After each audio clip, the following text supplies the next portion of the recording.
ముందు చూపుతో అడుగు వేస్తే క్యాన్సర్ను జయించడం సాధ్యమని ప్రముఖ సినీ నటి గౌతమి అన్నారు. నగరంలో జరిగిన మీడియా సమావేశంలో రాకుండా ప్రతి ఒక్కరూ ముందస్తు జాగ్రత్తలు తీసుకోవాలని సూచించారు. బ్రెస్ట్ క్యాన్సర్ మహిళల్లోనే కాకుండా పురుషుల్లో కూడా వస్తుందన్నారు. తాను క్యాన్సర్ను జయించిన నాటి నుండి ప్రజల్లో క్యాన్సర్పై అవగాహన పెంపొందించేందుకు కృషి చేస్తున్నానని చెప్పారు. క్యాన్సర్ అనేది ఒక హ్యాపెనింగ్గా, ఇన్సిడెంట్గా భావించాలని గౌతమి పేర్కొన్నారు.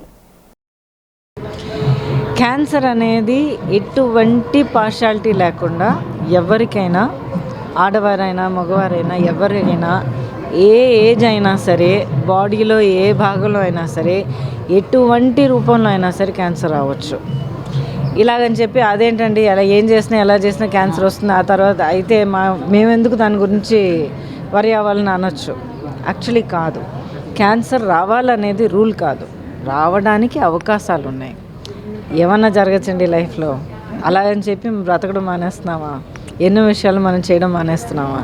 సో అలాగే క్యాన్సర్ గురించి కూడా మనం తెలుసుకుని ఒక అవేర్నెస్తో, ఒక కొంచెం కాషన్తో, కొంచెం జాగ్రత్తతో మనం ఏమేమి జాగ్రత్తలు తీసుకోవాలని మనం తెలుసుకుని మంచి ఆహారం తీసుకోండి, మంచి క్లీన్ బ్యాలెన్స్డ్ డయట్ తీసుకోండి, ఒక healthy exercise and life style maintain చేయండి. ఆ తర్వాత స్ట్రెస్ కరెక్ట్గా మేనేజ్ చేయడం, స్ట్రెస్నేమో ఎలాగ మనం హ్యాండిల్ చేయాలనేది ఒక మంచి మార్గాలు చూడండి.